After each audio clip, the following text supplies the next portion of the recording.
Ji so guys what's up good evening to all of you. और आज हम लोग करने वाले हैं question answer series for the chapter dividend. ठीक है, डिविडेंड चैप्टर के क्वेश्चन आंसर्स हम लोग करेंगे। डिविडेंड चैप्टर मोस्ट प्रोबेबली तुम लोगों ने रिवाइज कर लिया होगा, और अगर अभी नहीं रिवाइज किया है तो पहले चैप्टर रिवाइज करो, फिर उसके बाद क्वेश्चंस करना। ठीक है, गुड इवनिंग अंश। चलो, now let's start with dividend chapter. ठीक है, आराम। अच्छा, इस चैप्टर में से ना एक तो देखो थियोरेटिकल क्वेश्चन तो बनता ही है, बट ये चैप्टर ज्यादा इंपॉर्टेंट क्यों हो जाता है? क्योंकि इस चैप्टर पे से जो न्यूमेरिकल क्वेश्चन है ना, उसके आने के चांसेस भी बढ़ जाते हैं। यानी न्यूमेरिकल क्वेश्चन भी पेपर में आ जाता है और बहुत फ्रीक्वेंटली पूछा जाता है। ठीक, बट वो न्यूमेरिकल क्वेश्चन जो आएगा वो ज्यादातर रूल 3 पे आता है। तो वो जो रूल 3 वाला क्वेश्चन है ना, उसके भी अपन प्रैक्टिस कर लेंगे, जिससे क्या होगा। वैसे उसके एक दो क्वेश्चन मैंने रिवीजन में भी करवाए थे, मतलब जो डिविडेंड चैप्टर की रिवीजन वीडियो है उसमें भी वो न्यूमेरिकल क्वेश्चन करवाए हुए हैं। बट फिर भी और भी क्वेश्चंस अपन यहाँ पे डिस्कस कर लेंगे, ताकि वो न्यूमेरिकल वाला क्वेश्चन भी अगर पेपर में आया तो उसको हैंडल कर पाओ। ठीक है, ठीक है, ठीक है, ठीक है। चलो, let's begin with question number 1 बिना टाइम खराब करे। और क्या बोलते हैं, बाकी जो क्लासेस की इंफॉर्मेशन या जो भी है, मैंने बोला था काफी बच्चे, एक दो मैसेज आए मेरे पास, तो वो बोले कि पता नहीं चला कि कब क्लास हुई, लाइव कब हुई थी। तो for that you can join the WhatsApp और टेलीग्राम। ठीक है, दोनों के लिंक डिस्क्रिप्शन में दिए हुए हैं, वो ज्वाइन कर सकते हो ताकि इंफॉर्मेशन मिल जाए। ठीक है, चलो क्वेश्चन पढ़ेंगे पहला। The AGM of ABC Bakers Limited held on 30th May 2022। एक कंपनी है और उसने अपनी एजीएम कराई। कब कराई? 30th May 2022 को। Declared a dividend eight the rate of 30% payable on it's equity paid up share capital. ठीक है, तो 30% डिविडेंड इन्होंने डिक्लेयर करा, recommended by the board of director. यानी अच्छा, जो फाइनल डिविडेंड होता है वो रिकमेंड भी कौन करता है? Final dividend is recommended by board and approved by share holder. तो इन्होंने 30% रिकमेंड करा, 30% डिक्लेयर हो गया, बहुत अच्छी बात है। However the company was unable to post the dividend warrant to mister Ranjan an equity share holder up to 25th July 2022। यानी कि इसने क्या करा, 30 मई को जब डिविडेंड डिक्लेयर हुआ तो 30 डेज का टाइम होता है, 30 डेज के अंदर अंदर आपको वो डिविडेंड पे करना होता है। यहां पर क्या हुआ, 25 जुलाई आ गई, मई गया, जून गया, जुलाई, 25 जुलाई आ गई, और अभी तक भी कंपनी ने क्या नहीं करा, डिविडेंड वारंट उस शेयर होल्डर को भेजा ही नहीं। यानी एक तरीके से डिफॉल्ट हो गया कि कंपनी ने उसको पैसे नहीं दिए। Mister Ranjan filed a suit against the company for the payment of dividend along with the interest at the rate of 20% per annum। ये बंदे ने केस फाइल करा कि भाई मेरे को मेरा डिविडेंड दो, ठीक है, मिलेगा। और सेक्शन 127 बोलता है क्योंकि डिफॉल्ट हुआ है तो इंटरेस्ट भी मिलेगा। बट बेटे, इंटरेस्ट तो 18% मिलेगा ना, तुम 20% क्यों मांग रहे हो? तो ये थोड़ी होता है कि तुम अगर कल को 50% मांगोगे तुमको 50% इंटरेस्ट मिलेगा, नहीं। सो बताओ, in the light of the provision of Companies Act whether mister Ranjan would succeed.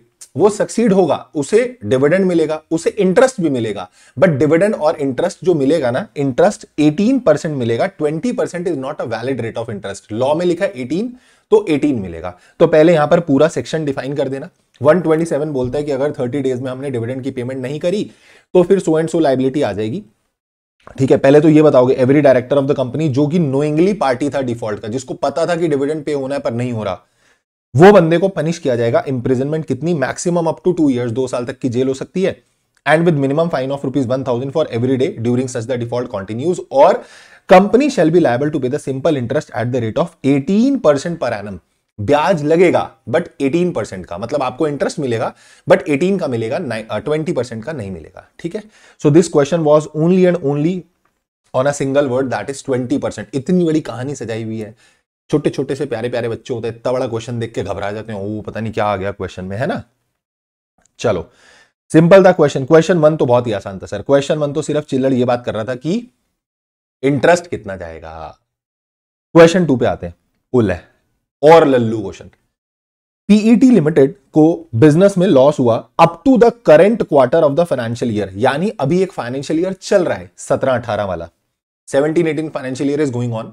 आप during the year interim dividend declare करना चाहते हो, तो हमने ये पढ़ा हुआ है कि अगर जब आप इंटरिम डिविडेंड डिक्लेयर करना चाहते हो और ड्यूरिंग द ईयर करना चाह रहे हो, तो जस्ट इमीडिएटली इससे पहले जब आप ये सोच रहे हो कि मेरे को इंटरिम डिविडेंड बांटना है, उससे जस्ट इमीडिएटली पहले जो क्वार्टर एंड हुआ है वहां तक अगर आपको लॉस हो रहा है, तो फिर एक कंडीशन आ जाती है क्या, कि पिछले 3 साल आपने जो डिविडेंड बांटा होगा उसके एवरेज रेट कर लो, उसका जो एवरेज आएगा आप उससे ज्यादा डिविडेंड नहीं बांट सकते। हमने बोला ठीक है। तो इन्होंने पिछले 3 साल में डिविडेंड बांटा है 12, 15 और 18%। तो अगर मैं बोलूं 12% प्लस 15% प्लस 18, 12, 15 और 18, इसका एवरेज निकालो कितना आएगा जल्दी से, फटाफट फटाफट फटाफट। कैलकुलेटर लेके बैठे हो? अरे सर कैलकुलेटर लॉ के पेपर में, हाँ कोई बात नहीं, एक बारी पेपर में जाएंगे ना तो पता चलेगा।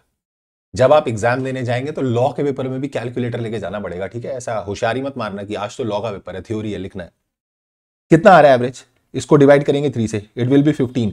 यानी हम इंटरिम डिविडेंड बांट सकते हैं but the maximum rate will be 15%। बस इसी को लिखना है आपको, इसी को लिखना है।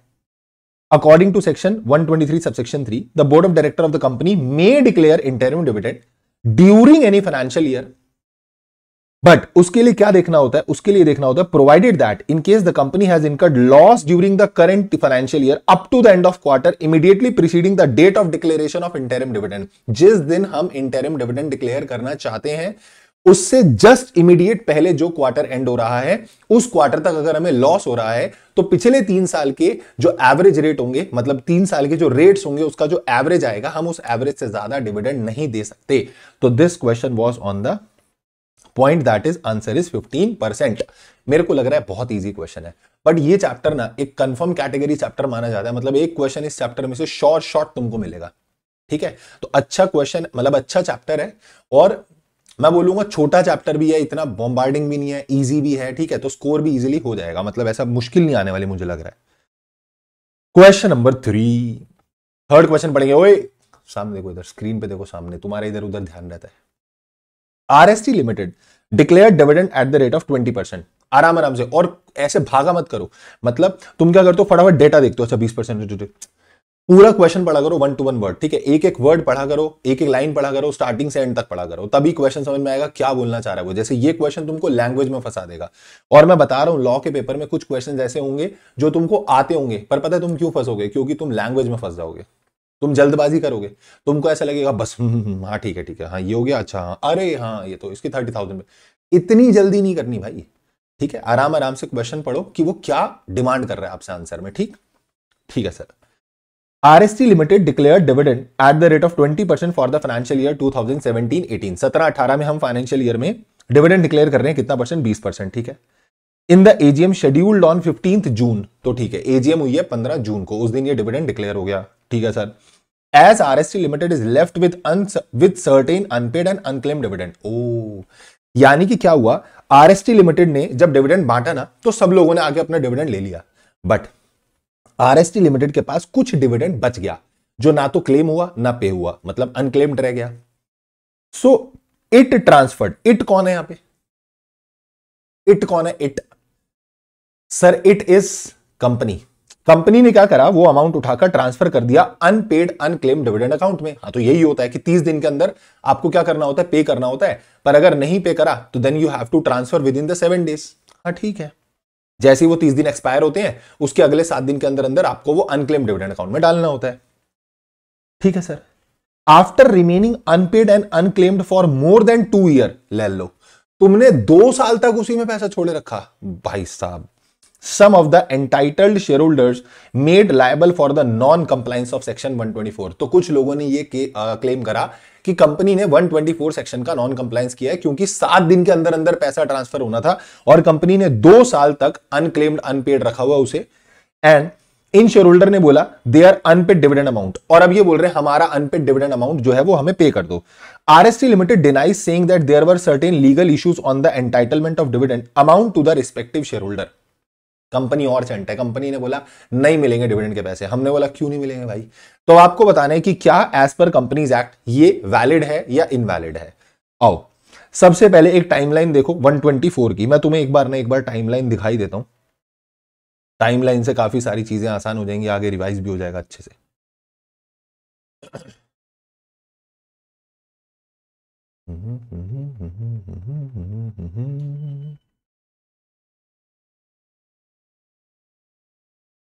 देखो, this is the timeline.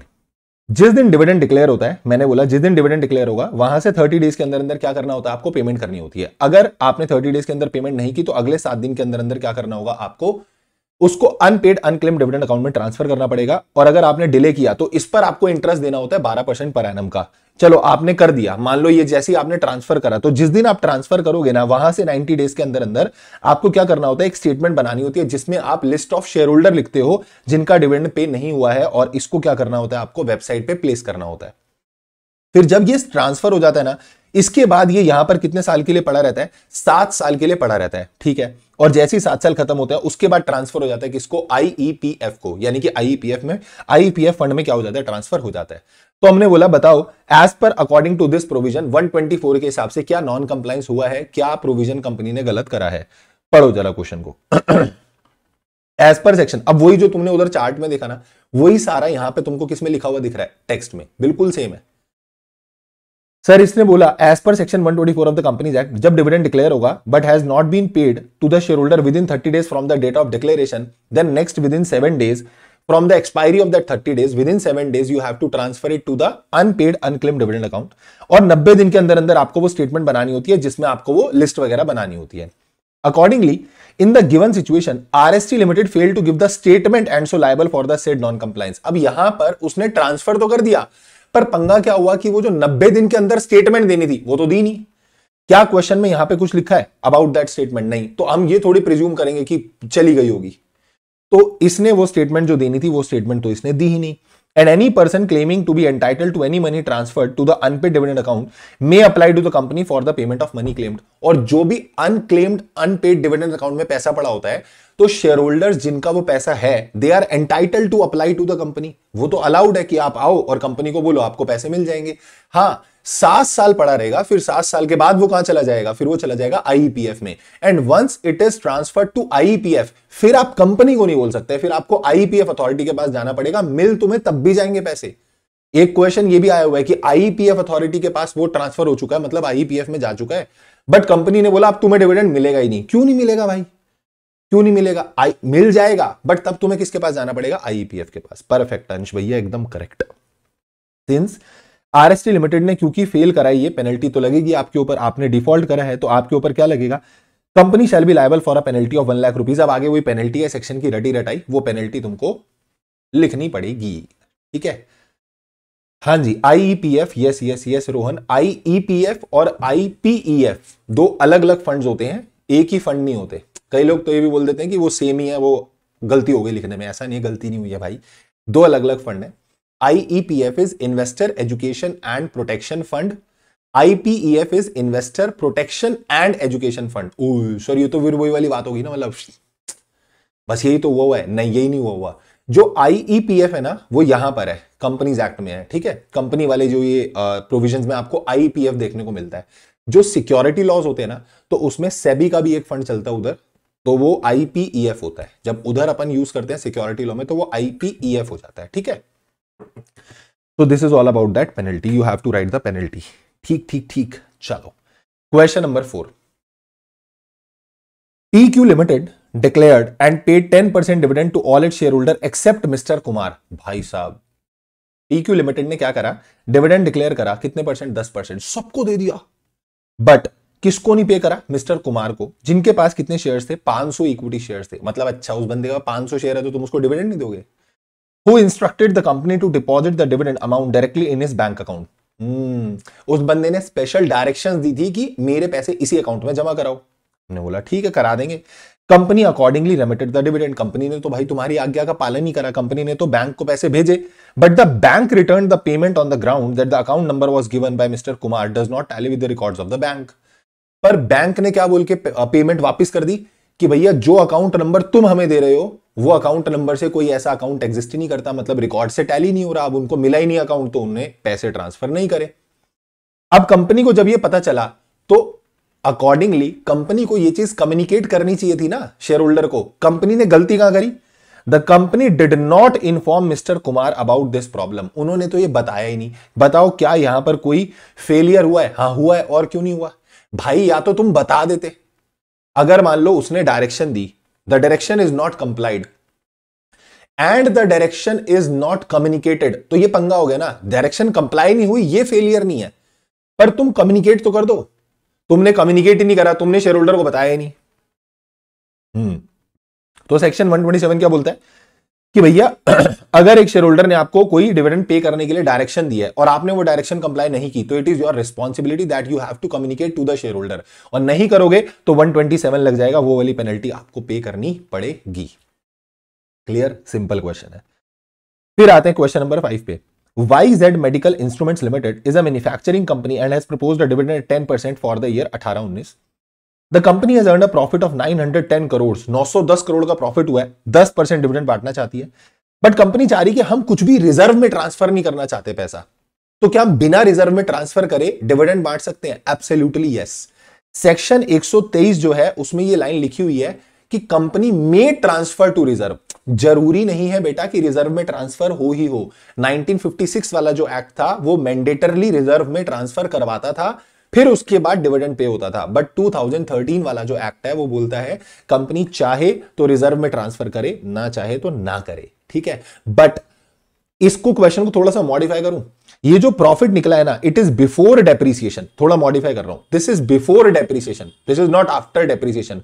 Now the company can pay dividend? No, the depreciation must have been deducted. वो तो पक्का डिडक्ट होना चाहिए। ठीक है, रिजर्व में ट्रांसफर करो ना करो चल जाएगा, but depreciation must be provided. तो शेड्यूल 2 के हिसाब से जो डेप्रीसिएशन लगना था, यानी this profit must be profit after depreciation, not profit before depreciation. But if you want to transfer anything to reserve you can, if you don't want to transfer anything to the reserve no need to do that. ठीक है, कोई जरूरत नहीं है कि तुमको reserve में transfer करना है। No mandatory transfer to reserve, ये ध्यान रखना बस। ठीक है, तो ये वही सारी कहानी लिखी हुई है। आप पूरा पूरा डिविडेंड बांट सकते हो, कोई दिक्कत वाली बात नहीं है। यहां तक है, यहां तक इट इज लीगली अलाउड। ठीक है, अगला क्वेश्चन देखना जरा। करण भैया, ओहो, Karan holder of 5000 equity shares of ₹100 each of messrs Rachit leather shoes limited did not pay the final call of ₹10 per share. करण भैया जो है उन्होंने 10 रुपए की फाइनल कॉल नहीं दी। ठीक है, क्योंकि करण भैया के पास पैसे थे ही नहीं, तो 10 रुपए की फाइनल कॉल जो थी 5000 रुपए पे, यानी कि 5000 रुपए की जो कॉल थी उस 5000 शेयर्स पे 10 रुपए की कॉल थी, यानी कि 50 रुपए के पैसे, 50,000 रुपए हमने पे नहीं करे हैं। ठीक है, messrs this company declared the dividend of 10%. Examine the reference to the relevant provision of the Companies Act, the amount of dividend current should receive. अब इसके पास 5000 शेयर है। ठीक है, कैपिटल कितनी है? 100 रुपए, तो 5 लाख रुपए पेड अप कैपिटल हो गई। पेड अप वैल्यू कितनी हो गई? 5 लाख।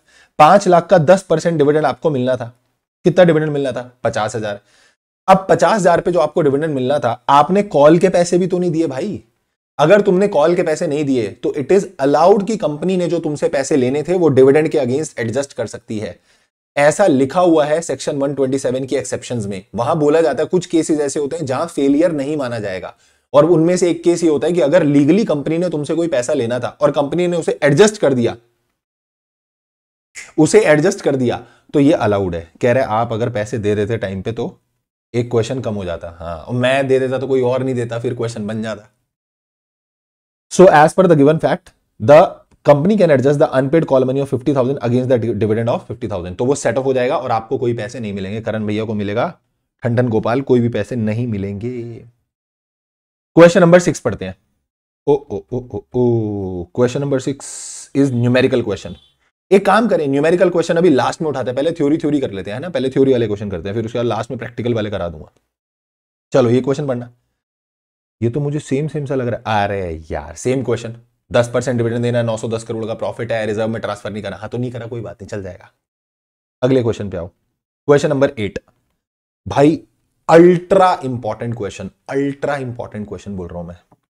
कोमल लिमिटेड, ये नाम ही कोमल है बस इस क्वेश्चन का। Komal limited declares a dividend for its shareholder in its AGM on 27th of September 2018। इस चैप्टर में ना, इस क्वेश्चन में 2 चैप्टर को मिक्स किया गया है। ठीक है, एक ये और एक जनरल क्लॉज एक्ट, इन दोनों को मिक्स करके इसका क्वेश्चन बना हुआ है। कोमल लिमिटेड ने डिविडेंड डिक्लेयर करा, एजीएम कराई 27 सितंबर 2018 को।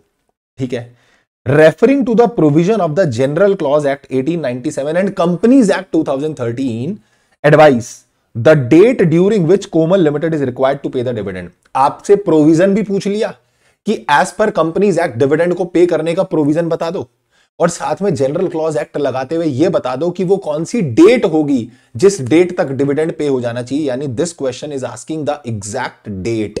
सिर्फ 30 दिन लिखने से काम नहीं चलेगा कि तुमने सोचा 30 डेज में डिविडेंड पे हो जाना चाहिए फ्रॉम द डिक्लेरेशन, ये नहीं चलेगा, आधे नंबर मिलेंगे इसके। जनरल क्लॉज एक्ट का प्रोविजन कोट करना पड़ेगा। जब आप टाइम चेक करते हो तो कितने दिन काउंट होंगे, तो जनरल क्लॉज एक्ट क्या बोलता है? जनरल क्लॉज एक्ट बोलता है अगर फ्रॉम से शुरू हो रहा है तो जो स्टार्टिंग वाला डे है उसे एक्सक्लूड कर दो, और टू जो लास्ट वाला डे होता है वो इंक्लूड होता है टाइम पीरियड में।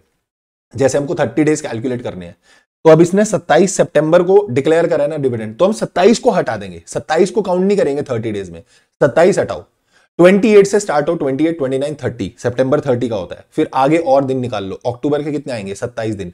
तो इसकी डेट जो निकल के आएगी it will be 27 October. The answer to first question is 27 October. 27 अक्टूबर तक क्या हो जाना चाहिए? डिविडेंड पे हो जाना चाहिए।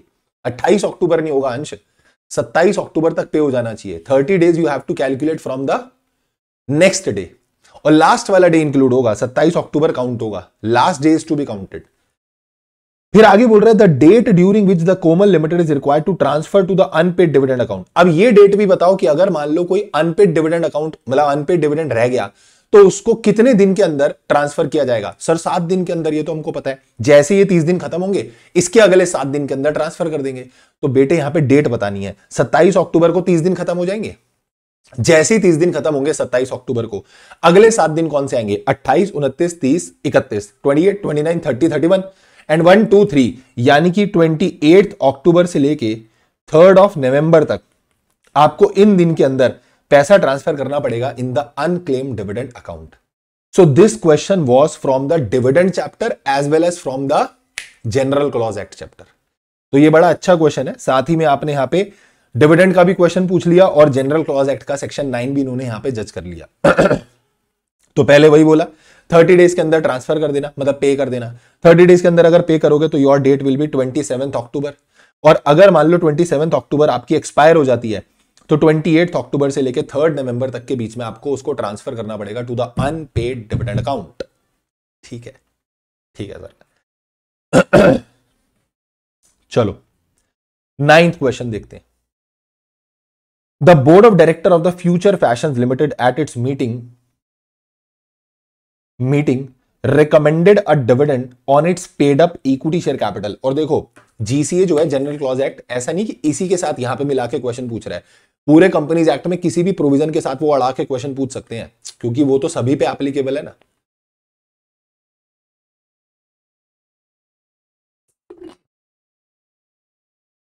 पढ़ना। The board of director of the future fashions limited at its meeting recommended a dividend on its paid up equity share capital which was later on approved by the shareholder, the director of the company। अच्छा question है, सुनो। Company के director ने क्या करा? पहले तो dividend recommend करा, शेयर होल्डर्स ने अप्रूव कर दिया, डिक्लेयर हो गया, सब कुछ अच्छा हो गया। फिर कुछ दिन बाद क्या होता है कि डायरेक्टर्स अपनी एक और मीटिंग बिठाते हैं और उसमें बोर्ड रेजोल्यूशन पास कर लेते हैं कि अभी हम डिविडेंड का पैसा डाइवर्ट कर रहे हैं और उससे कुछ शॉर्ट टर्म इन्वेस्टमेंट्स लगा रहे हैं। जब वो पैसा हमारे पास वापस आ जाएगा तो हम 45 दिन के अंदर अंदर शेयर होल्डर को डिविडेंड पे कर देंगे। अबे ऐसा थोड़ी होता है, मतलब अपनी मर्जी से लॉ बना रहे हो क्या? 30 डेज के अंदर लॉ में लिखा है जब पेमेंट करनी है तो करनी है। क्या ये diversion of dividend to that investment is valid in the eyes of law? नहीं, आपको 30 डेज में पेमेंट करनी थी, you have to do the payment. So 124 बोलता है 30 दिन में पेमेंट करनी थी, नहीं हुई, 7 दिन के अंदर उसे उठा के कहां फेंको? अनपेड डिविडेंड अकाउंट में। ये कोट कर देना और 127 भी साथ में कोट कर देना। देखो जहां 124 आएगा ना उसी के साथ चिपक के 127 आ जाएगा, क्योंकि 127 में पेनल्टी दे रखी है। मैंने क्लास में जब पढ़ाया था ना तो 124 कराया, 124 कराने के बाद ही सीधा मैंने 127 ही कराया था राइट में, एकदम बिल्कुल करेक्ट करके, क्योंकि 124 में ही फेलियर होता है अगर वो टाइम पीरियड फेल हुआ, और 127 में उसी की क्या आ जाती है? पेनल्टी आ जाती है। तो 124 और 127 दोनों कोट कर देंगे हम यहाँ पे। और क्योंकि डिविडेंड डिक्लेयर हुआ बट 30 दिन के अंदर पे नहीं हुआ, तो सर हमको 30 दिन के बाद उसको क्या करना था? अनपेड डिविडेंड अकाउंट में ट्रांसफर करना था। अनपेड डिविडेंड अकाउंट में ट्रांसफर करना था। हाँ वीरेंद्र, एकदम करेक्ट, ऐसे ही होता है। और it is not a new trend, मतलब ऐसा नहीं है, बहुत टाइम से ऐसे ही चला आ रहा है, क्योंकि plain question ICSE doesn't ask, बहुत इतना इजी क्वेश्चन नहीं पूछेंगे वो। तो अगर कहीं पर भी ऐसा स्कोप बनेगा जहां दो टॉपिक्स को मिलाकर एक क्वेश्चन बन सकता है, तो वो जरूर पूछा जाएगा, क्योंकि उनसे उनकी एक तो वेटेज बच गई। अब जो जैसे मान लो कोई फेमा है और फेमा के साथ कोई और चैप्टर कनेक्ट हो रहा है, तो मिला के पूछ लेंगे, क्योंकि उनसे उनकी फेमा की वेटेज बच गई। अब वो वही क्वेश्चन वही मार्क्स पे फेमा का कुछ और भी पूछ पाएंगे, समझ रहे हो? तो एक ही क्वेश्चन पे वो एक ही साथ दोनों चैप्टर जज कर लेते हैं आपके।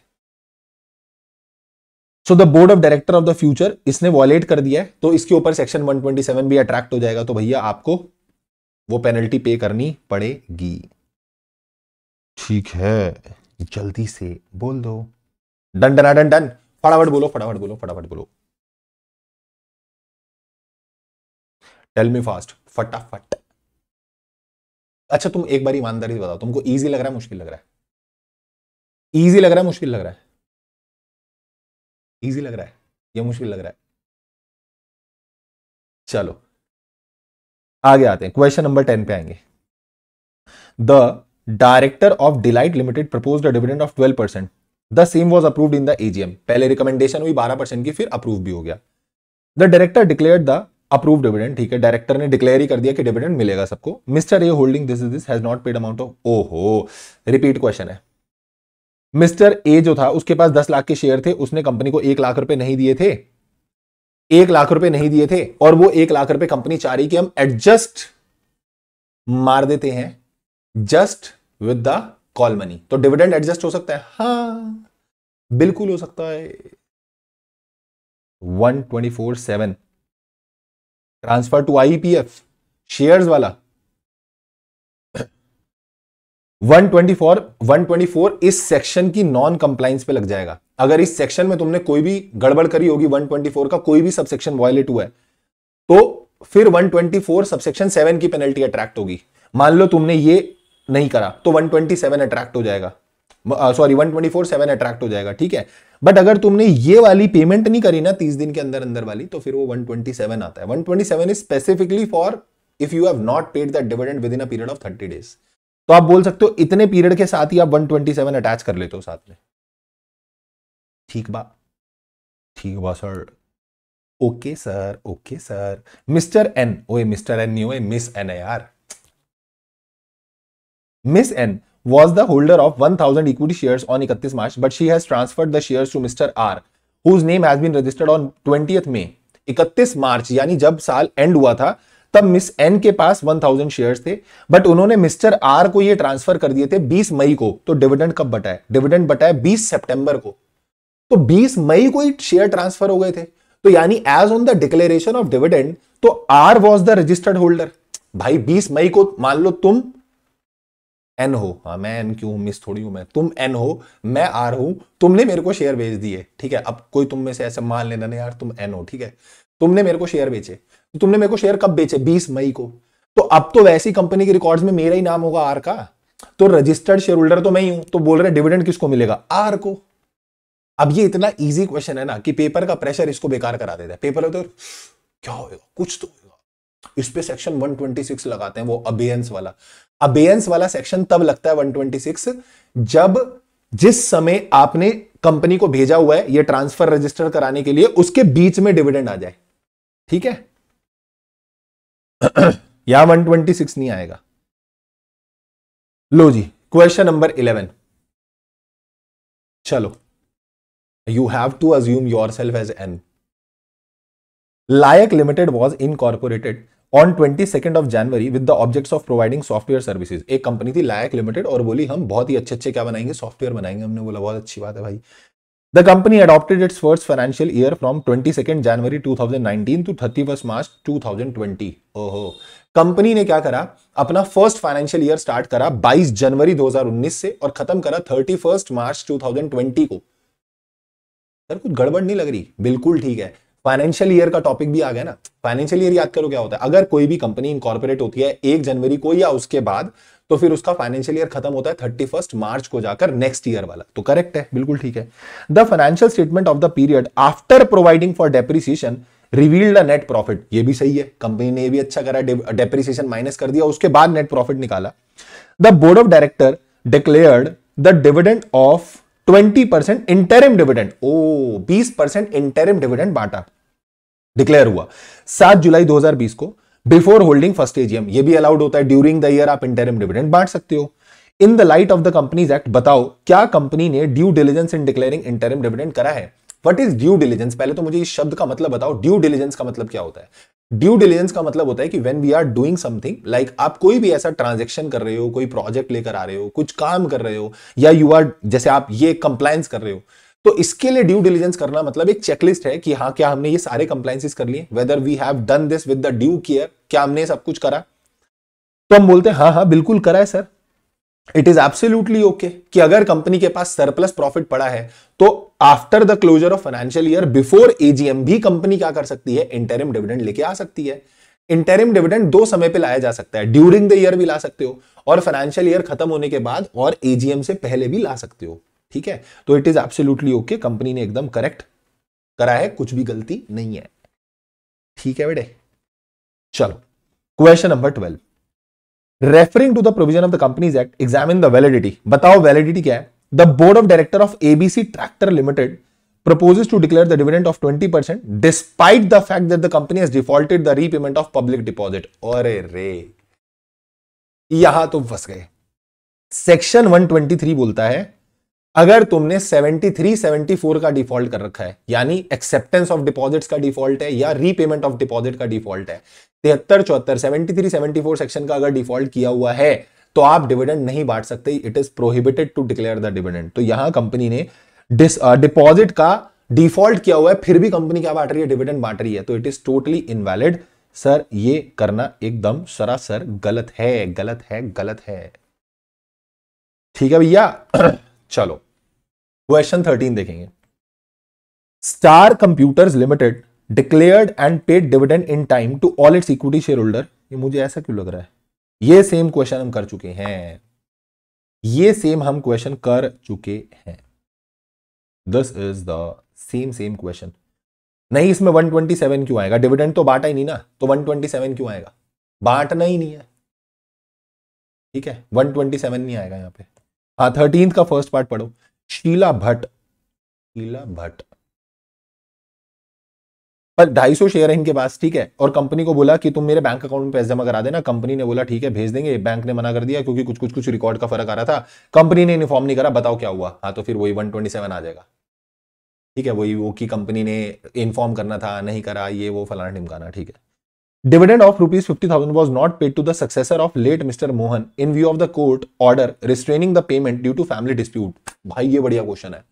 ये क्या बोल रहा है? एक बंदा था मिस्टर मोहन, वो तो चले गए ऊपर। अब उसके बाद क्या बोला कि सक्सेसर को डिविडेंड देना था 50,000 रुपए का। ठीक है, दिस इज ₹50,000। नहीं दिया, क्यों? कंपनी से पूछेगा भाई क्यों नहीं पे करा डिविडेंड? तो कंपनी ने बोला क्योंकि फैमिली का डिस्प्यूट चल रहा है, तो हम डिविडेंड कैसे दे दे, और कोर्ट ने ऑर्डर कर रखा है कि अभी सब कुछ स्टे में रखो। तो बताओ यहां पर क्या होगा? 126 नहीं लगेगा यहां पे भाई, 127 की ही एक एक्सेप्शन है। 127 क्या बोलता है कि 30 डेज में पेमेंट करो, नहीं करोगे तो पेनल्टी लग जाएगी। बट वहां पर केसेस दिए हुए हैं, अगर तुम किसी लॉ को ऑपरेट करने के लिए अगर पेमेंट नहीं करते, दिस इज नॉट अबेयंस यार, 126 नहीं है नालायकों। अगर तुम किसी लॉ को फॉलो कर रहे हो, अब कोर्ट का ऑर्डर का उल्लंघन कर दूं क्या? कंपनी बोल रही है कि कोर्ट के ऑर्डर की तौहीन करो, मत करो, बाहर चल, बाहर, कोर्ट का ऑर्डर गया साइड में, बग, और हम तो डिविडेंड बांटेंगे। ऐसा तो नहीं हो सकता ना। In order to comply with the law I have to restrict myself. Company बोलेगी भाई हमने डिविडेंड इसलिए नहीं पे करा क्योंकि कोर्ट का ऑर्डर था। So for the operation of law we have restricted ourselves to declare and to pay the dividend, not declare, pay the dividend. We have not paid. तो this is not a failure. मेरे ऊपर section 127 नहीं लगना चाहिए। तो second वाले part में exception में कवर हो जाओगे। That no offense shall be deemed to have been committed where the dividend could not be paid by the reason of operation of law। Law की वजह से मैंने पे नहीं करा भाई, उधर कोर्ट का ऑर्डर था इसलिए मैंने पे नहीं करा।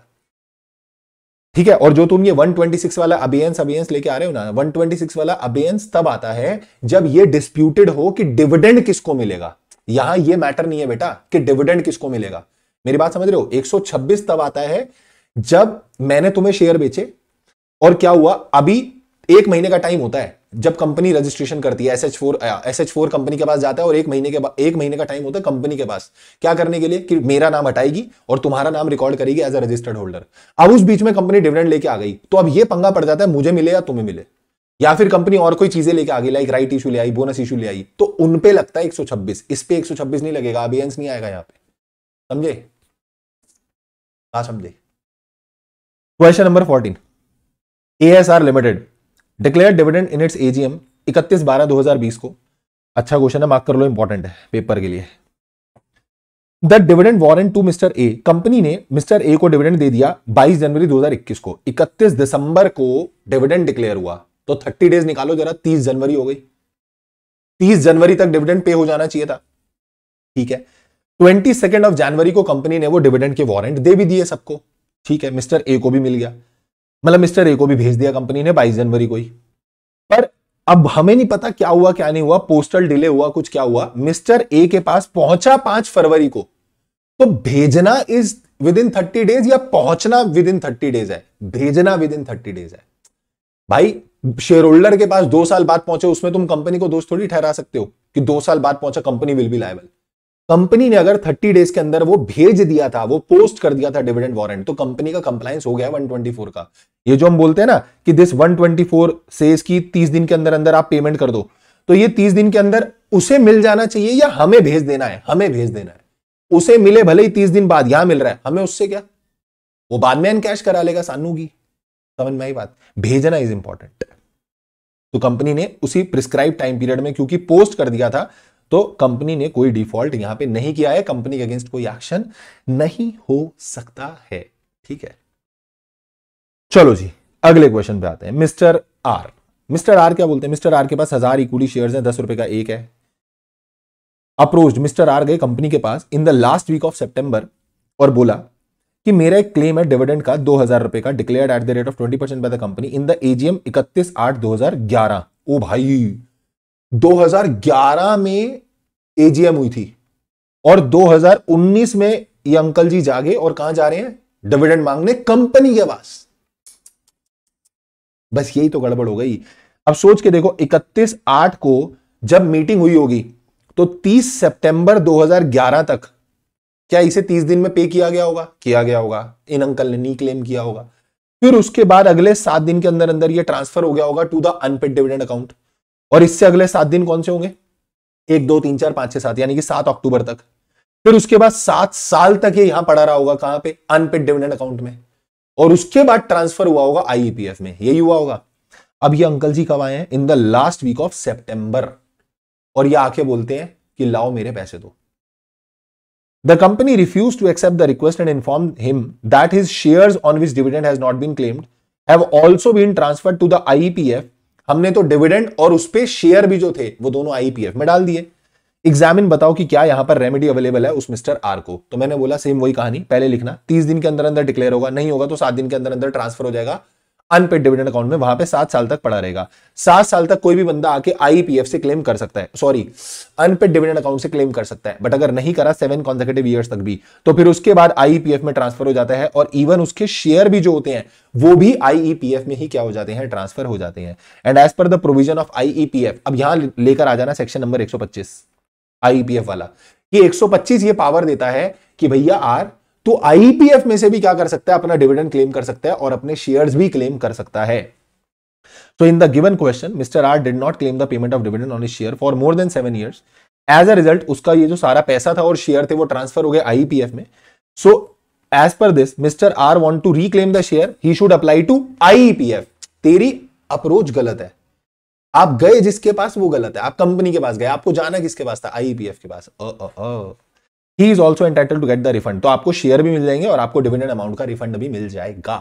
ठीक है, इंपॉर्टेंट है बट अच्छा क्वेश्चन है। ठीक है, अच्छा है, पेपर में आ सकता है। ठीक है,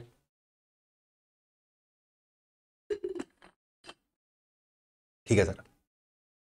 इसके बाद ये वाला भी न्यूमेरिकल क्वेश्चन, इसको बाद में देखते हैं, अभी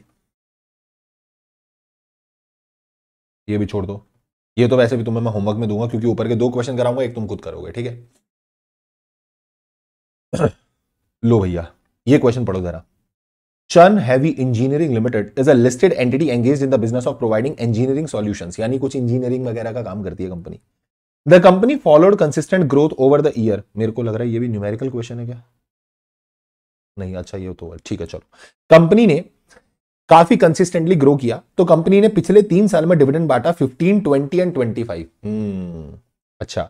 unfortunately due to obsolescence of a special part of a machinery, पर इस बार कंपनी की मशीनरी का कुछ पार्ट ऑब्सोलीट हो गया और कंपनी को लॉस हुआ in the current financial year. फिर भी कंपनी चाहती है during the year 10% interim dividend बांटना।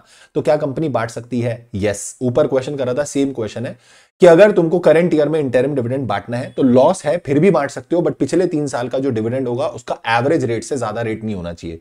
तो 15, 20 और 25, अगर मैं इसका एवरेज करूंगा तो it comes to 60 divide by 3, that will be 20%। That will be 20%। पर यहां तो कंपनी 10% ही बांटना चाह रही है, तो it is valid as per the law. बिल्कुल सही है। The board of director of the company approved the financial result in the meeting held on 5 August. 5 अगस्त 2022 को कंपनी की एजीएम हुई और कंपनी ने फाइनल डिविडेंड डिक्लेयर करा 15% का। रिकमेंड करा, वेट, रिकमेंड करा। General meeting of the share holder was convened. अच्छा, ये बोर्ड मीटिंग है भाई, सॉरी, मैंने बोला जनरल मीटिंग है। बोर्ड मीटिंग हुई 5 अगस्त को और बोर्ड ने रिकमेंड करा 15%। फिर जनरल मीटिंग हुई शेयर होल्डर की 31 अगस्त को और शेयर होल्डर बोले क्योंकि इंटरिम डिविडेंड 10% मिला था तो फाइनल डिविडेंड तो 20% दो। इंटरिम 10 मिला था तो फाइनल तो 20% दो भाई, फाइनल तो हमें ज्यादा मिलना चाहिए। हमने बोला ये क्या हरकत है भाई, क्योंकि 20% तो लिमिट के अंदर भी है। पिछले 3 साल का अगर आप एवरेज भी करोगे तो भी 20% होता है, तो 20% दे दो। अब आप बताओ, पहला क्वेश्चन, क्या कंपनी इंटरिम बांट सकती है? हाँ, तो ये पूरा प्रोविजन वही वाला बता देना, इंटरिम वाला 123 सबसेक्शन 3 वाला करके पूरा प्रोविजन इंटरिम का बता दिया कि हाँ इंटरिम बांट सकते हैं ड्यूरिंग द ईयर भी, ईयर खत्म होने के बाद, एजीएम से पहले, प्रोवाइडेड दैट अगर लॉस हो तो लॉस वाले केस में पिछले 3 साल के रेट का एवरेज कर लो, उस रेट से ज्यादा रेट पे नहीं बांटेंगे। वो लिख दिया सारा, तो फर्स्ट पार्ट तो ईजी हो गया। फिर यहां पर कंपनी सेक्रेटरी साहब ने कंटेंशन रखी, क्यों लाला, फाइनल डिविडेंड जो है ना वो बढ़ाया नहीं जा सकता। अगर डायरेक्टर्स ने रिकमेंडेशन दी है 15 की, तो 15 को 20 नहीं किया जा सकता किसी भी हाल में, चाहे वो लिमिट के अंदर क्यों ना हो। बताओ कंपनी सेक्रेटरी की कंटेंशन करेक्ट थी या गलत थी? एकदम करेक्ट थी भाई। ये चीज ध्यान रखना, डायरेक्टर्स जितना रिकमेंड करते हैं शेयर होल्डर उसे अप्रूव कर सकते हैं बट उसे बढ़ा नहीं सकते। मतलब अगर बोर्ड ऑफ डायरेक्टर्स ने फाइनल डिविडेंड की रिकमेंडेशन दी 12%, तो भैया share holder can finalise it at 12 और कैन नॉट इंक्रीज, वो उसे इंक्रीज नहीं कर सकते। समझ में आ गई? सो डिक्रीज कर सकते हैं, कोई क्यों ही करेगा। जब मैं तुम्हें बोल रहा हूं मैं तुम्हें 500 रुपए दूंगा, ठीक है, तो तुम बोल रहे हो नहीं 400 दो, अबे ये कौन बेवकूफी करेगा, पर तुम 600 नहीं कर सकते उसे। समझ में आ गई? तो बताओ क्या कंपनी सेक्रेटरी की कंटेंशन ठीक थी या गलत थी? सर एकदम करेक्ट कंटेंशन थी भैया की, और ये 15 का 20 नहीं हो सकता, ये लिखा हुआ है यहां पे, पहले इसे पढ़ लो, ऊपर वाला तो मैं तुम्हें पढ़ा चुका हूं। Second answer is important. Board of director of the company recommended a final dividend of 15%। It was approved in the general meeting, और इंटरिम डिविडेंड क्योंकि 10% था तो शेयर होल्डर बोले फाइनल वाला 20% मिलना चाहिए। ऐसा नहीं होता लाला, the general meeting can not declare the dividend at a rate higher than the rate which was recommended by the board. जिस रेट को बोर्ड ने रिकमेंड किया था उस रेट से ज्यादा पे क्या नहीं हो सकता, अप्रूवल नहीं हो सकता, डिक्लेरेशन नहीं हो सकता। ठीक है, now question number 19, alpha herbals limited section 8 company is planning to declare dividend. ले लो, यही क्वेश्चन समझ में आ गया मुझे। वो बोल रहा है बताओ सेक्शन 8 कंपनी डिविडेंड बांटना चाहती है। अब मिक्स हो गया, इनकॉर्पोरेशन वाला चैप्टर था सेक्शन 8 और यहां पे डिविडेंड के साथ चिपका के उसको पूछ लिया। सेक्शन 8 कंपनी डिविडेंड बांटना चाहती है, बांट सकती नहीं बांट सकती? नहीं बांट सकती। क्यों? क्योंकि सेक्शन 8 में क्लियरली मेंशन्ड है कि सेक्शन 8 कंपनी यानी company with the charitable object is absolutely prohibited कि you can not declare any dividend. Okay sir, ये क्वेश्चन ऑलरेडी करा चुका हूं, फिर रिपीट आ गया। ये क्वेश्चन को अभी देखते हैं जरा, न्यूमेरिकल्स के साथ देखेंगे। इसके बाद आ जाओ 22 पे। 3 क्वेश्चंस मैं छोड़ के आऊं ऊपर, मुझे पता है। 22 पे आओ। PQ limited declared and paid 10% dividend to all its shareholder X. ओ ये मुझे क्यों लग रहा है ये भी कर लिया हमने, अरे ये भी हो चुका है। Similar question we have done, ऊपर ही करा था, वो अकाउंट मैच नहीं कर रहा है and all that. Alex limited is facing loss in the business during the financial year 22-23।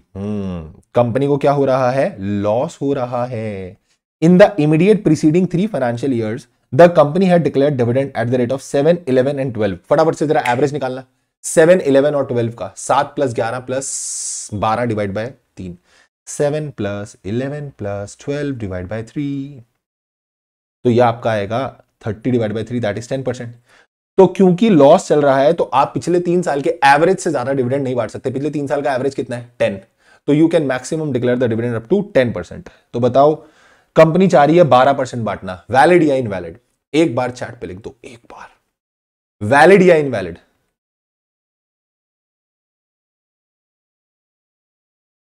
Valid या इनवैलिड? वैलिड या इनवैलिड? Sir invalid. क्यों इनवैलिड? क्योंकि maximum you can declare up to 10%, but you are trying to declare 12%, that is not valid at all. ठीक बेटा, चलो अब जरा ये वाला क्वेश्चन पढ़ते हैं, पहले लगे हाथ, आराम आराम से पढ़ना। द डिविडेंड अमाउंट रिसीव्ड और receivable on equity share holder, equity shares held by mister Deepak. Resume yourself as mister Deepak. आप मिस्टर दीपक हो, आपके पास सो एंड सो शेयर्स हैं और आपके ऊपर आपको डिविडेंड मिलना है, तो अपने ऊपर लेकर समझना कि कहानी क्या चल रही है। आपके पास एक कंपनी के शेयर्स हैं जिसका नाम है सरसी लिमिटेड, पब्लिक कंपनी है, ठीक है। कंपनी ने डिविडेंड डिक्लेयर करा 25 अगस्त 2022 को। आपको डिविडेंड मिलना था 800 रुपए, ये अमाउंट है, रुपीज में है। डिविडेंड आपको मिला 23 अक्टूबर को, तो ये तो नॉन कंप्लायंस हो गया, क्योंकि 30 डेज के अंदर हमें मिल जाना चाहिए था। 25 अगस्त से 30 डेज होंगे आपके 24 सितंबर, तो 24 सितंबर तक मुझे डिविडेंड मिल जाना चाहिए था, नहीं मिला। मेरे को कब मिला? 23 अक्टूबर को, ठीक है। मेरे को यहां एक नॉन कंप्लायंस नजर आ रहा है। फिर चंदोल निधि लिमिटेड, ये कोई निधि कंपनी है, 4 सितंबर को डिविडेंड डिक्लेयर हुआ, 100 रुपए का डिविडेंड था और कंपनी ने डिविडेंड डिक्लेयर नहीं करा, मतलब पे नहीं करा। In the stipulated time company ने डिविडेंड पे नहीं करा, ठीक है। पहले अब ये वाली जो कहानी है ना, इससे रिलेटेड क्वेश्चन 2 है। पहले मैं टेबल वाले के लिए क्वेश्चन ए पढ़ लेता हूं, ठीक है। What could be the punishment to the company या companies with respect to the delayed payment? अब आप बताओ इन दोनों कंपनीज के ऊपर क्या क्या पेनल्टी आएगी। तो मैं बोलूं ये वाली कंपनी के ऊपर तो 127 अट्रैक्ट हो जाएगा। क्यों अट्रैक्ट हो जाएगा 127? क्योंकि 30 डेज के अंदर तुमने पेमेंट नहीं करी, तो 127 तुम पे झापड़ लगाएगा कि भाई पे करो। समझ में आई बात? 127 लग जाएगा तुम्हारे ऊपर। जल्दी बोलो, हाँ है ना, जल्दी जल्दी जल्दी, अच्छे बच्चे है ना, जल्दी जल्दी से बोलते हैं। क्या लगेगा? 127। इसमें तो कोई दिक्कत नहीं है, कोई दिक्कत नहीं है। बट 127 में निधि कंपनी को एक्सेप्शन दी हुई है। क्या? निधि कंपनी को एक रियायत, एक रिलैक्सेशन क्या दी हुई है? अगर तुम्हारा डिविडेंड 100 रुपए या उससे कम है, हेलो, निधि कंपनी के लिए क्या बोला होगा? अगर तुम्हारा डिविडेंड 100 रुपए या उससे कम है, और तुमने क्या करा, तुमने अगर डिविडेंड 100 रुपए या उससे कम है और तुमने लोकल लैंग्वेज न्यूज़पेपर में इस चीज की अनाउंसमेंट कर दी कि ये डिविडेंड है, और दूसरी चीज अपने नोटिस बोर्ड पे डिस्प्ले भी कर दिया कम से कम 3 महीने के लिए। अब सामने वाला लेने नहीं आया तो हम क्या करें? हमारी तरफ से नॉन कंप्लायंस नहीं है, इस केस में नॉन कंप्लायंस नहीं माना जाता। निधि कंपनी अगर क्या कर दे, अगर डिविडेंड 100 रुपए या उससे कम हो, लोकल लैंग्वेज न्यूज़पेपर में उसकी अनाउंसमेंट डाल दे और अपने नोटिस बोर्ड में भी चिपका के रखे कम से कम 3 महीने तक, तो फिर अगर नहीं भी पेमेंट हुई तो it is not a non compliance. तो इस केस में क्योंकि डिविडेंड 100 रुपए था, तो 100 रुपए डिविडेंड था, इसलिए निधि कंपनी बच गई और कोई नॉन कंप्लायंस कंपनी के ऊपर नहीं है। बट ऊपर वाली कंपनी तो मर गई। उसको 800 रुपए पे तो करने ही पड़ेंगे, साथ में इंटरेस्ट भी देना पड़ेगा। अब सुनना जरा, डिविडेंड कब तक पे हो जाना चाहिए था? 24 सितंबर तक, पर नहीं पे हुआ, तो आपको इंटरेस्ट कहां से कहां तक का मिलेगा? 25, 26, 27, 28, 29, 30, 6 दिन सितंबर के और 23 डेज अक्टूबर के, तो 29 डेज हो गए टोटल। तो 800 रुपए का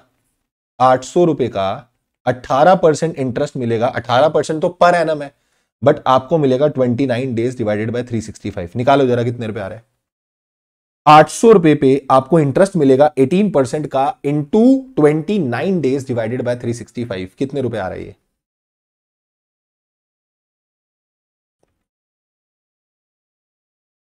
कितने रुपए इंटरेस्ट आ रहा है? जल्दी जल्दी लिखो चैट में, फटाफट फटाफट फटाफट।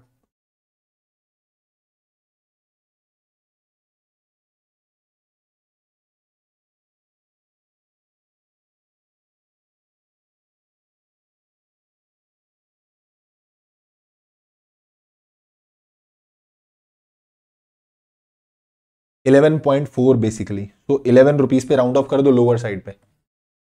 11 रुपए आपको क्या मिलेगा? इंटरेस्ट मिलेगा। तो इसमें ये क्वेश्चन यही था कि कैलकुलेट करो कि इंटरेस्ट कितना मिलना है आपको। तो यहां पर वही सारी कहानी लिखी और यहां पर आपने इंटरेस्ट निकाला, कितने रुपए? 11 रुपए।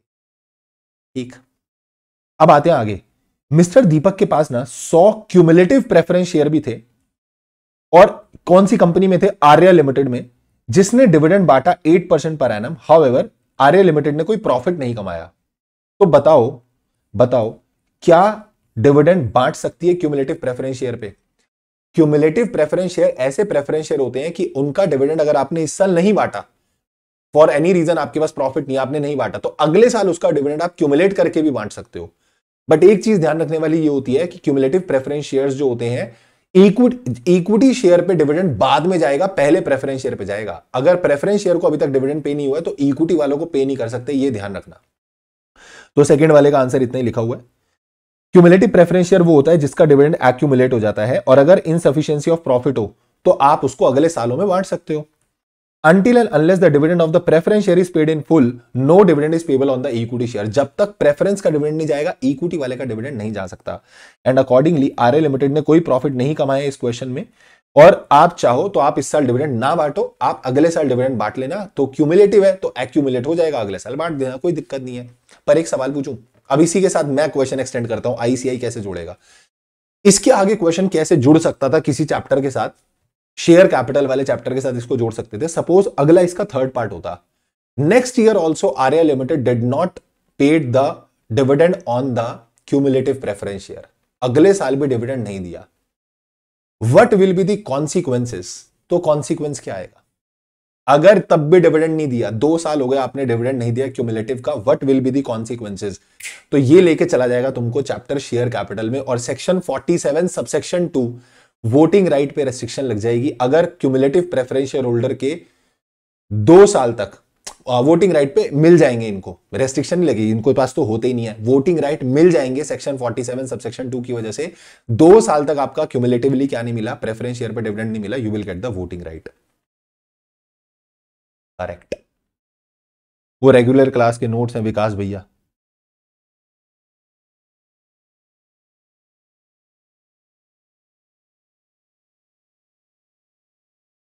चलो ठीक है, अब देखो इसके ऊपर मैंने जो न्यूमेरिकल क्वेश्चंस छोड़े ना, उसके लिए तुमको ये कंडीशंस क्या याद होनी चाहिए? पहले तो कंडीशंस याद कर लो। सर कंडीशंस कौन सी? इधर आओ ना, मैं तुमको बताता हूं कौन सी कंडीशंस याद करनी है आपको। जब भी कभी इनएडिक्वेसी ऑफ प्रॉफिट का केस हो, या प्रॉफिट हो ही ना फिर भी कंपनी डिविडेंड बांटना चाहे, तो आपको ये 4 कंडीशंस पूरी करनी पड़ेंगी। कंडीशन नंबर 1, आपका रेट ऑफ डिविडेंड पिछले 3 साल के एवरेज रेट से ज्यादा नहीं होना चाहिए, first. Second, paid up share capital plus free reserve को मिला लो और उसका 10% देख लो कितना आ रहा है। मैक्सिमम इतना पैसा आप फ्री रिजर्व में से विड्रॉ कर सकते हो। जितना भी पैसा आप विड्रॉ करोगे, पहले अगर आपका कोई एक्यूमुलेटेड लॉस पड़ा है तो उसको उससे सेट ऑफ करना पड़ेगा, और आपके पास ये सब निकालने के बाद भी minimum paid up share capital का 15% रिजर्व में बचना चाहिए। फिर एक बार दोबारा बोलो ना प्लीज। पिछले 3 साल का जो रेट ऑफ डिविडेंड है उसका एवरेज करो, उस एवरेज रेट से ज्यादा रेट ऑफ डिविडेंड नहीं हो सकता। सेकेंड चीज, पेड अप मैक्सिमम विड्रॉ कितना कर सकते हो फ्री रिजर्व में से? Paid up share capital plus free reserve का 10%, मैक्सिमम इतना विड्रॉ हो सकता है। तीसरी चीज, जितना पैसा विड्रॉ होगा पहले लॉसेस से सेट ऑफ होगा, उसके बाद डिविडेंड की फॉर्म में बटेगा। और चौथी चीज कि आपको फ्री रिजर्व के अंदर कुछ पैसा छोड़ना पड़ेगा। कितना छोड़ना पड़ेगा? पेड अप शेयर कैपिटल का 15% कम से कम फ्री रिजर्व में पैसा पड़ा होना चाहिए। ठीक, अब इसके क्वेश्चन देखते हैं जरा, आओ क्वेश्चन पढ़ो। Paid up share capital, equity share capital कितनी है? 100 लाख। मैं ऐसी तुमको ऐसी करा दूंगा, ऐसे क्वेश्चन मुंह जबानी एकदम ऐसा, ठीक है? 100 लाख, ठीक है। जनरल रिजर्व यानी फ्री रिजर्व तो 150 लाख, तो paid up share capital plus free reserve कितने हो गए? 250 लाख। 250 लाख का मैक्सिमम 10% विड्रॉ हो सकता है, यानी you can withdraw maximum 25 lakh. You can withdraw maximum 25 lakh. लगेगा Rajat, dividend includes interim dividend 25 lakh, ठीक है। The company has not declared any dividend in the preceding 3 financial year. अब जहां मैं अभी तुमको कंडीशन बता रहा था ना, इस रूल 3 में एक प्रोवाइजो और क्या डला हुआ है? अगर मान लो पिछले 3 साल में तुमने कोई डिविडेंड ही नहीं बांटा, तो फिर वो एवरेज वाली कंडीशन तुम्हारे ऊपर नहीं लगेगी। यानी इस क्वेश्चन में एवरेज वाली कंडीशन की रेलेवेंस खत्म हो गई। तो 3 कंडीशन है। मैं मैक्सिमम विड्रॉ कितना कर सकता हूं? 25 लाख। तो 150, ऐसे समझो दिस इज अ बॉक्स जिसमें 150 लाख रखे हुए हैं। मैंने इसमें से 25 लाख निकाल लिए। अब मैं जा रहा था कि मैं डिविडेंड बांटूंगा, तो लॉ ने क्या बोला, रुक रुक रुक रुक, पहले लॉस से सेट ऑफ कर, पहले लॉस तो खत्म कर, बाद में बांटियो ना बाहर। तो कंपनी ने बोला कि भैया लॉस हो रखा है कितने लाख रुपए का, 20 लाख का, आपका ऑलरेडी नेट लॉस चल रहा है 20 लाख का। तो जो 25 लाख मैंने निकाले, मैंने उसमें से 20 लाख तो सेट ऑफ कर दिए लॉस से। अब मेरे हाथ में कितने बचे बताओ? हाँ 5 लाख। मेरे हाथ में कितने बचे? 5 लाख। ठीक है। और तीसरी कंडीशन ये भी बोलती थी कि जब आप रिजर्व में से पैसे निकाल लोगे ये वाले, इसके बाद भी कैपिटल का 10%, कैपिटल का 15% रिजर्व में बचना चाहिए। कैपिटल कितनी है? 100 लाख। 100 का 15% इज 15 लाख। यानी इसमें से विड्रॉल होने के बाद भी उसमें 15 लाख बचने चाहिए थे। भाई मैंने तो 25 ही निकाले हैं, 150 लाख में से मैंने सिर्फ 25 लाख निकाले हैं, अभी भी उसमें 125 लाख पड़े हैं, तो 15 लाख बचने चाहिए थे, मैंने तो 125 लाख बचा के रखे हुए हैं। तो मेरी तीनों कंडीशन सेटिस्फाई हो गई। Maximum withdraw I can 25 lakh, इसमें अभी भी 15% पड़ा है, इवन उससे बहुत ज्यादा ही पड़ा है। और 25 लाख निकालने के बाद भी मेरा 20 लाख का लॉस सेट ऑफ हो गया, अभी भी मेरे हाथ में 5 लाख पड़े हैं। Question is asking what is the maximum amount of dividend what the company can declare. Maximum dividend company कितना बांट सकती है? 5 लाख। 25 निकाल सकते हो, पर पहले 20 लॉस सेट ऑफ हो जाएगा, पहले 20 का लॉस सेट ऑफ हो जाएगा। क्वेश्चन को थोड़ा सा चेंज करूं, क्वेश्चन को थोड़ा सा चेंज करूं। मान लो यहां 150 लाख ना होता, यहां पर होता लेट से 35 लाख। प्रिज्यूम करो कि यहां पर कितना होता? 35 लाख। अगर यहां 35 लाख होता तो यह कंडीशन बोलती आप 25 लाख निकाल सकते हो, पर तीसरी कंडीशन बोलती कि निकालने के बाद इसमें 15% बचना चाहिए। तो भाई 100 लाख का 15% बचाने के लिए तीसरी कंडीशन बोल रही है 15% रोक के चलो। तो 100 लाख का देखो, रोकना पैसा रिजर्व में है, पर जो 15% परसेंटेज लगानी है वो शेयर कैपिटल की लगानी है। यानी शेयर कैपिटल का 15%, दैट इज 15 लाख, ये रिजर्व में रहना चाहिए। तो 35 लाख में से 15 लाख रुपए रहने चाहिए। तो ये कंडीशन बोल रही है भाई तू कितना निकाल सकता है? 20 लाख। तो मैं निकाल ही कितना पाऊंगा? 20 लाख। और 20 लाख निकलते ही वो 20 लाख के लॉस से सेटअप हो जाएगा। How much maximum dividend I can declare? 0। Question कैसे भी घुमा के पूछ सकता है, परफेक्ट आंसर आ जाता है, कैसे भी घुमा के वो क्वेश्चन पूछ सकता है। समझ में आ गई बात? बोलो बोलो बोलो। डजंट मैटर, ये डीआरआर जानबूझ के कंफ्यूज करने के लिए दिया है। ये इसलिए दिया है क्योंकि तुम इसको भी रिजर्व में ले लोगे, तुम रिजर्व ले लोगे 200 लाख का, इसलिए डीआरआर दिया हुआ है। जबकि DRR is not a free reserve, it is a specific reserve. तो इसको हम कंसीडर ही नहीं करेंगे, इसको वही करेंगे जो लड़कियां लड़कों को करती हैं, इग्नोर। ठीक है, टोटली इग्नोर इट, और तुमको कुछ नहीं करना है इसमें। अब ऐसा न्यूमेरिकल क्वेश्चन कर लोगे, इसमें डर तो नहीं लग रहा? एक क्वेश्चन और देखते हैं फिर फटाफट।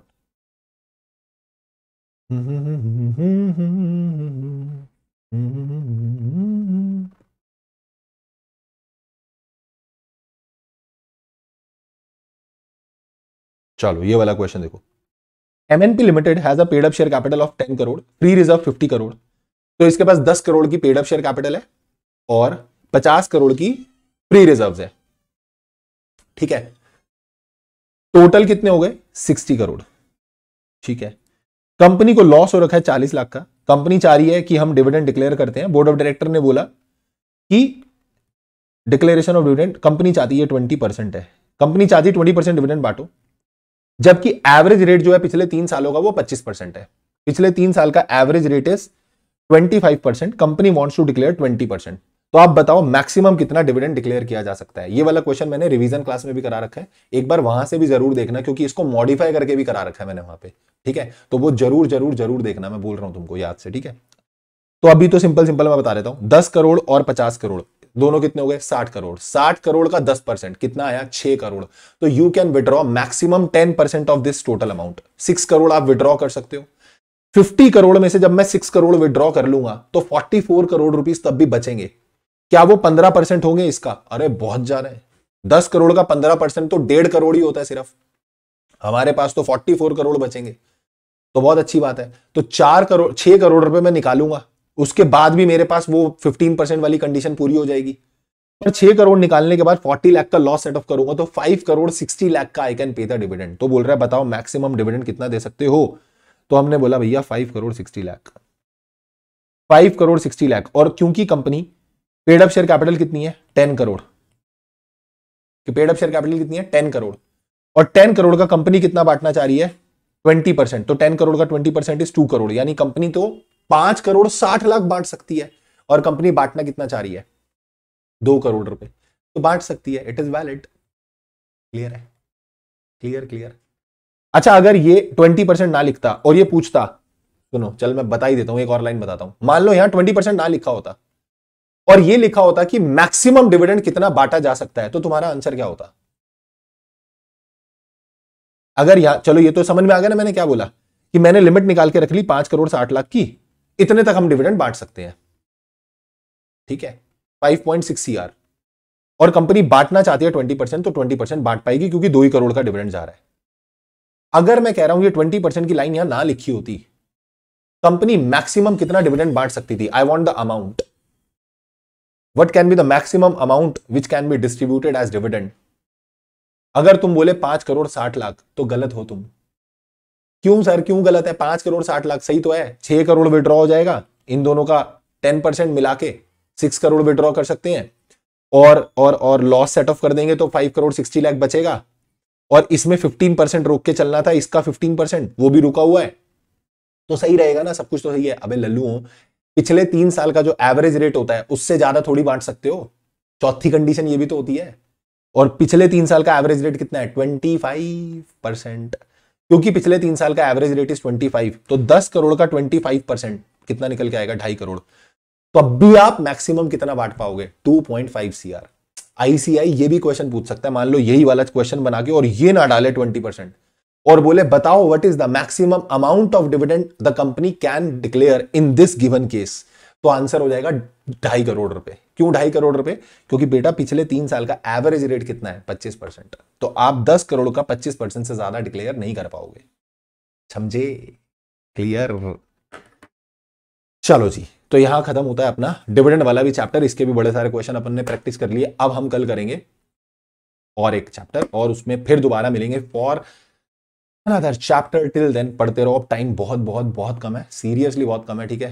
पेपर आने वाले एकदम सर पे आ गए ऐसे एकदम, ठीक है? मस्त पढ़ाई करो, अच्छे से तैयारी करो, कोई भी प्रॉब्लम रहे तो यू जस्ट पिंग मी। रजत देख लूंगा मैं, वो मिलेगा ना तो मैं वो भेज दूंगा, ठीक है? कुछ भी प्रॉब्लम रहे तो इंस्टा पे या टेलीग्राम पे या व्हाट्सएप पे जैसे भी मैसेज कर देना, ठीक है? और वीडियो को लाइक कमेंट शेयर सब्सक्राइब भाग के। Till then take care, tata bye bye, keep working very very hard, as someone somewhere is waiting for success. Thank you so much, tata bye bye.